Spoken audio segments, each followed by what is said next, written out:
Hola, hoy estoy aquí en la terraza y aquí tengo un puro de mala calidad para ser precisos. Y es precisamente gracias a un puro como este que en 1922 los físicos Otto Stern y Walter Gerlach demostraron que la cuantización espacial existe.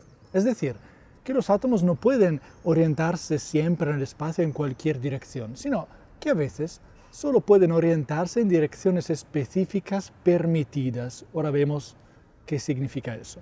Este experimento abrió luego las puertas al descubrimiento del spin de las partículas y a la comprensión del átomo. Normalmente se dice que el experimento de Stern y Gerlach descubrió el spin, pero no es exactamente así, porque hasta 1925 nadie sospechaba de la existencia del spin. Y hoy veremos cómo el descubrimiento de Stern y Gerlach fue una increíble combinación de tenacidad, suerte e intuición. En 1913, Niels Bohr publica un artículo en el que propone su modelo atómico, que más adelante será perfeccionado por Sommerfeld y Debye. La particularidad de este modelo atómico es que introducía por primera vez propiedades cuánticas para el electrón. Bohr comprendió que no se podía pensar en el electrón de un átomo como una partícula que orbita alrededor del núcleo, así como la Tierra orbita alrededor del Sol. Basta considerar que si un electrón siguiera una trayectoria curva alrededor del núcleo, siendo esta una partícula cargada, debería emitir radiación todo el tiempo y por lo tanto acabaría espiralando hacia el núcleo hasta caer en él. ¿Por qué esto? Porque una partícula cargada eléctricamente y en aceleración emite radiación dicha de Bremsstrahlung, que es una palabra alemana que quiere decir radiación emitida por el hecho de estar frenando. Pero entonces, si esto fuera así, no existirían los átomos y las moléculas tal como las conocemos, y yo no estaría aquí para hablar de esto. Así que Bohr impone, por un lado, que el electrón solo puede asumir ciertos valores de energía. En otras palabras, que la energía del electrón está cuantizada y que el electrón no puede absorber o perder energía en cualquier cantidad, sino solo en paquetes de cantidades fijas. Lo aún más extraño es que Bohr entendió que también otra cantidad debía estar cuantizada, la que se llama el momento angular del electrón.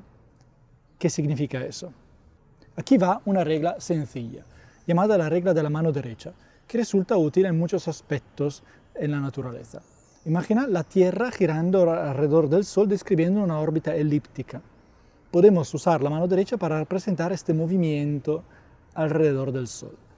Abrimos la mano en posición vertical y manteniendo el pulgar hacia arriba, doblamos los otros dedos de manera que describan el movimiento rotatorio de la Tierra, como si la Tierra estuviera en la punta del índice y el Sol se encontrara en la zona interior de la palma, así. Este es el Sol y la Tierra le va alrededor. Pues bien, podemos pensar en el pulgar como una pequeña flecha que punta justamente en la dirección del llamado momento angular. Así que, por ejemplo, si imaginamos la órbita de la Tierra en una pared vertical, por ejemplo, esa pared vertical imaginaria, el pulgar apuntará en dirección horizontal y así sucesivamente. Os invito a probar con distintos ángulos. Volvamos entonces a Bohr, que declara que cuando el átomo se encuentra inmerso en un campo magnético externo, la órbita del electrón solo puede asumir ciertas posiciones en el espacio. Es decir, si usamos la regla de la mano derecha para el electrón, el pulgar, que representa la órbita del electrón, solo puede apuntar en unas pocas direcciones permitidas. Las otras direcciones están prohibidas. Por ejemplo, para una determinada energía, el pulgar solo puede asumir dos posiciones, por ejemplo, hacia arriba o hacia abajo. Todos los demás ángulos intermedios están prohibidos. En física esta propiedad se llamó cuantización espacial. Es un concepto tan extraño que en 1913 los físicos Stern y Max von Laue hacen una promesa y dicen: si esta insensatez de la cuantización espacial de Bohr resultara ser cierta, prometemos abandonar la física. Como veremos, fue precisamente Stern quien demostró que la cuantización espacial existe, que es real. De hecho, en 1921 Stern concibe un experimento para entender si Bohr tenía razón o no. Como escribe el propio Stern, este experimento, si logramos realizarlo, decidiría de forma inequívoca entre la descripción clásica y la cuántica del mundo atómico. Esta es la idea de Stern. Antes de todo, crear un haz de átomos de plata y enviarlos a través de un imán. El campo magnético debe ser tal que cambie muy rápidamente a lo largo de una cierta dirección. Por ejemplo, en la parte inferior del imán el campo es débil, mientras que aumenta a medida que uno se desplaza hacia arriba. Cada átomo neutro de plata tiene 47 electrones. Los primeros 46 se emparejan entre sí y su efecto se anula. Pero el número 47 tiene un momento angular que genera un momento magnético. Es decir, si el electrón tiene un momento angular que no es nulo, entonces tendrá también un momento magnético, o sea, se comportará como un pequeño imán que luego se puede orientar en el espacio según el campo magnético externo en el que el átomo se encuentra. Eso intuitivamente viene del hecho de que una partícula cargada eléctricamente que se mueve en una órbita circular, por ejemplo, es como una corriente en un anillo y eso genera, por las leyes del electromagnetismo, un campo magnético. Digo intuitivamente porque si se trata de un momento angular debido al spin de una partícula, entonces esto ya no es válido en forma clásica. Pero seguimos con Bohr. Decimos que el electrón número 47 se comporta como un pequeño imán que se ve afectado por el campo magnético externo. A la salida del aparato hay dos posibles resultados. Si la descripción cuántica de Bohr es correcta, el haz de electrón se divide en dos, se abre y en la placa final aparecen dos puntos separados. Cada punto corresponde a una de las dos posibles orientaciones de la órbita del electrón, arriba o abajo. Si en cambio Bohr está equivocado y la física clásica también vale para el electrón, en la placa final solo aparecerá un punto intenso en el centro y cada vez más tenue hacia los bordes. Esto porque clásicamente la órbita del electrón puede orientarse en cualquier dirección. Entonces, según la dirección de la órbita del electrón, el átomo llegará en la placa en un punto diferente. La intención de Stern era refutar el modelo de Bohr-Sommerfeld-Debye, porque le parecía una idea demasiado absurda para ser cierta. Así que Stern está decidido a llevar a cabo este experimento. Años más tarde, Stern contó: era un experimento muy difícil, así que le pedí a Walter Gerlach que se uniera a mí. Quería tener a un verdadero físico experimental a mi lado.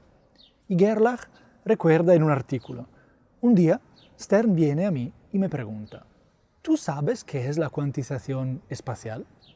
Y yo le respondí, dice Gerlach, no tengo ni idea. Y Stern continuó: deberías saberlo. Recientemente, Debye y Sommerfeld han publicado unos artículos donde hablan de esta cuantización espacial. Dicen que el momento magnético de un átomo de plata o de sodio solo puede orientarse en dos maneras, paralela al campo externo o en sentido opuesto al campo externo. Hoy llamaríamos a estos dos estados spin arriba y spin abajo, spin up, spin down en inglés. El hecho es que Stern y Gerlach se reúnen varias veces en el Café Ruhl y crean un plan para realizar el experimento. Pero el aparato del experimento se rompía cada 2 por 3. De hecho, como cuenta Wilhelm Schütz, un estudiante de doctorado de Gerlach en el 1922, para crear un haz de átomos de plata debían calentar la plata a 1030 grados, pero sin calentar el resto del aparato, que era muy frágil y se rompía fácilmente.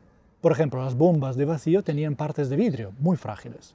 Pensad que entre las muchas dificultades, estos átomos de plata debían crear una mancha en la placa al final del experimento, pero el problema era que al principio en la placa no aparecía nada. Hasta que un día sucedió algo sorprendente. Así lo cuenta Stern. Un día sacamos la placa del aparato para ver si había alguna huella dejada por los átomos de plata. Yo sostenía la placa y Gerlach miraba por encima de mi hombro.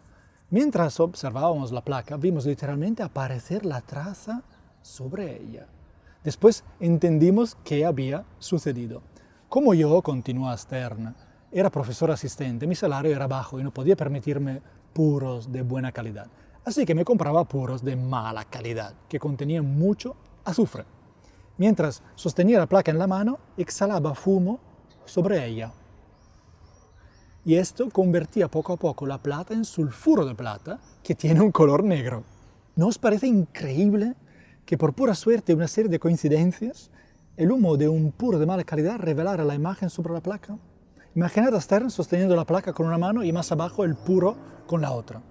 El humo del puro envuelve la placa y hace aparecer las manchas negras de sulfuro de plata.